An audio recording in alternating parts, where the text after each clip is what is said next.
Becca, yeah, we've seen it already in Serbia. That's another government that's also friendly toward Beijing. But what are we really expecting out of this, given that the relations between Hungary and China are already fairly well established? Yes, I mean, in a way, this is the opportunity for China to showcase the advantages of this sort of deep economic relationship with China. But the other element here is the geopolitical commonality between Hungary and China. Hungary is another country that has offered deep support to Russia, that is often very distrustful of the US, is a big proponent of that China-Russia proposal of the so-called multipolar world opposing the US. So there's a lot of sort of geopolitical common ground here that both countries will be able to lift off. But the focus is going to be a lot on the economics. I think at last count, at least 16 agreements between the two countries. Possibly we see more. We also had this sort of quite full-throated op-ed from Xi Jinping in one of the Hungarian ruling party's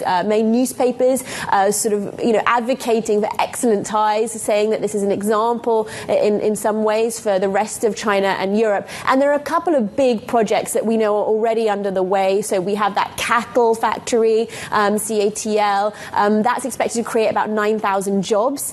We also have BYD opening its first factory in Europe. It's going to be in Hungary. We know that was a project that, for example, France and Germany were also vying for. So this is also a way in which potentially China can try and ease some of those concerns that are being sort of articulated out of the EU over capacity by actually setting up and moving onshore their factories, their productions when it comes to some of these areas of clean tech, creating local jobs, helping that local economy, perhaps as a way to actually sort of drive a wedge between EU as a whole and the member nations that are benefiting in major ways from this sort of more deeper engagement with China. And Hungary is really important from a strategic point of view for China when it comes to the EU, because Hungary has this ability to obstruct, delay, or sort of, be influential in terms of direction of travel for EU policy. And it also, of course, gives China one route into that single market. So it's hard to overstate the significance for China when it comes to the role that it believes Hungary will play in the EU.